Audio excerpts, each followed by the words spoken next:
अस्सलाम वालेकुम वीवर्स। आज बात करेंगे सेंट्रल पंजाब और सिंध के मैच दरमियान जो मैच खेला गया। ये पाकिस्तान T20 कप का बड़ा अहम मैच था। इसके मतलब बात होती रहेगी। आप हमारा YouTube चैनल सब्सक्राइब करें, शेयर करें, कमेंट करें, लाइक करें। सेंट्रल पंजाब ने आज टॉस जीतकर पहले बैटिंग की। उनके आबद अली सिर्फ 40 बॉलों में 56 रन बना सके। बाकी पिछले मैच के सेंचुरियन अब्दुल्ला शफीक वो इतना अच्छा नहीं परफॉर्म कर सके और कामरान अकमल भी जल्दी चलते बने। सिंध के कप्तान ने सरफराज जो कि पाकिस्तान के T20 के कैप्टन भी रहे हैं, वनडे और टेस्ट के भी, उन्होंने अपनी टीम की बॉलिंग को बहुत शानदार तरीके से इस्तेमाल किया। ख़ास तौर पर स्पिनर्स को उन्होंने बहुत अच्छी तरह यूटिलाइज़ किया और इसी वजह से सेंट्रल पंजाब जो है उनके अहम बैट्समैन उन्होंने ज़्यादा अच्छी परफॉर्मेंस नहीं दे पाए और बाकायदा प्लानिंग के साथ उन्होंने इनको कवर किया। इससे साबित होता है कि सरफराज की कप्तानी बड़ी अच्छी कप्तानी रही, क्योंकि उन्होंने सेंट्रल पंजाब जिन्होंने पिछला मैच बड़े शानदार तरीके से जीता था, आज उनकी बैटिंग 154 रन पर ढेर हो गई।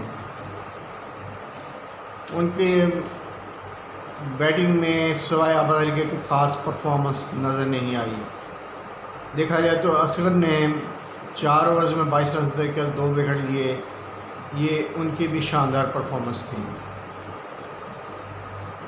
जब सिंध की बैटिंग आई तो शर्जील खान और खुर्रम मंसूर ने सेंट्रल पंजाब की बॉलिंग को आउट क्लास कर दिया। ख़ास तौर पर खुर्रम मंसूर ने 40 बॉलों में 50 रन और शर्जील खान ने 56 बॉलों में 77 रन बनाए। खुर्रम मंसूर की बैटिंग में 6 चौके शामिल थे, जबकि शर्जील खान की बैटिंग में 9 चौके और 2 छक्के शामिल थे। जारे अंदाज से बैटिंग करने वाले शर्जील खान ने किसी मौके पर भी सेंट्रल पंजाब के बॉलरों को अपने ऊपर हावी नहीं होने दिया और स्पिनर और फास्ट बॉलर को यकसां बेहतरीन तरीके से खेलते हुए सिंध के लिए एक आसान फतह मुहैया की और इस तरह सिंध का रन रेट भी पहले से बेहतर हो गया। 154 रन 7 विकेट का जो स्कोर सेंट्रल पंजाब ने बनाया था, वो सिंध ने बड़ी आसानी से 155 रन 3 विकेट के नुकसान पर पूरा कर लिया। और इस मैच के जो शर्जील खान की परफॉर्मेंस थी 56 बॉलों में 77 रन, उसकी बेस पर उन्हें मैन ऑफ द मैच करार दिया गया।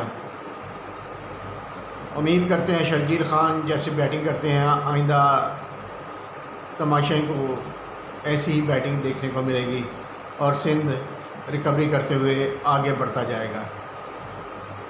यही कहा जा सकता है कि सरफराज नवाज़ वेल डन योर कैप्टनसी। शुक्रिया।